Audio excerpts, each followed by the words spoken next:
So here we sit at season 4. How would you describe this season, first for Jesus and then for those chosen to follow him, if you will? How would you describe it? Well, in season 3, we talked about that the theme was, "Come to me, you who are weary and heavy laden, I will give you rest." I think a good thing of a good perspective on this season to notice is that this time Jesus is weary and heavy laden, and he needs rest. Yeah. We see him throughout the season. Sometimes he even gets comforted by someone else.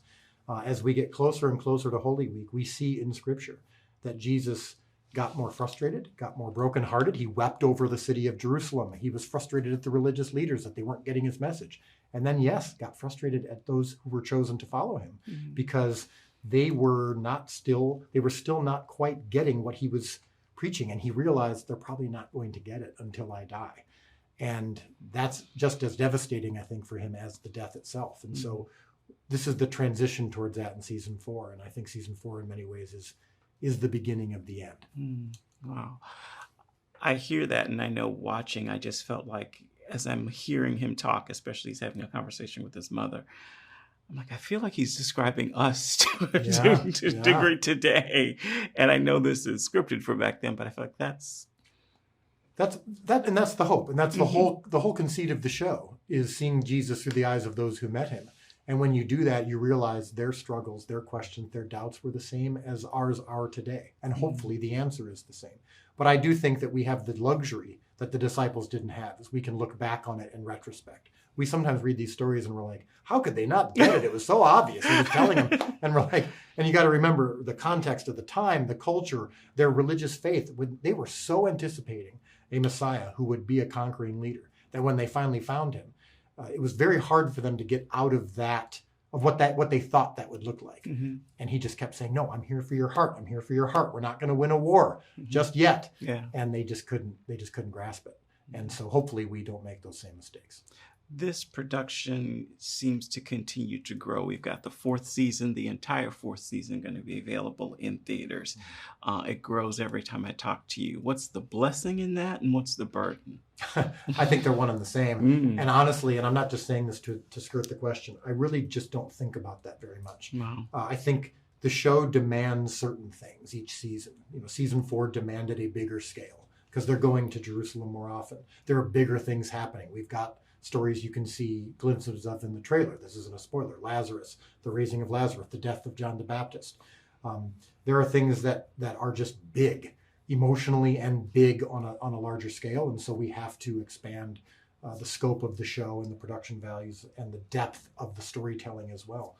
So that's definitely fun and exciting, and I'm grateful for it. So in a lot of ways, that's exciting and that's fun, and it's very gratifying. But like you said, it can be a burden, not because it's overwhelming, but because I still got 3 seasons left. When I sit in front of the blank page, it doesn't care how successful or big the previous season was or how excited the audience was about it. It's a blank page that we have to still make good television that honors the character and intentions of Jesus in the Gospels. So I can't think too much about the burden or the blessing. When season 7 is over, and if I'm thrilled with the show, you and I will sit down and I will go, finally, I can be excited and I can be proud, and we can rest for a little bit, and the burden doesn't matter anymore and the blessing doesn't matter anymore. It's just we can just appreciate the impact it's having. That said, we are sitting at the start of season 4, so we know season 4 is complete. How much of this series, we're talking about 7, is done in your head or on paper right now? So season 5 is written. We're still making some final adjustments to it. In just a few weeks or so, we'll probably get together to start outlining season 6 and 7. Now, when we first sat down 5 years ago, we started from the end. Like we plotted out the whole storyline, and then we worked our way backwards. So where does this story end? We know there's the resurrection, but we're going to go a little further than that. Okay, so then how do we get there? All right, what's the end of season 1? How do we get there? What's the end of episode 1? So we've had a good idea of the general approach to where we're going from the beginning, but now we gotta pull it off. Have to ask. We see a surprising loss for some. I think they'll be surprised that we lose someone in this season. Yeah. Tell me about that process and what it was like shooting it and seeing this end.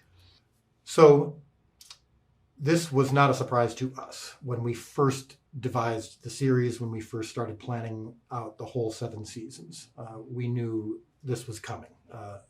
With Raymond, we wanted the ability to surprise in a show that most people know so many of the storylines.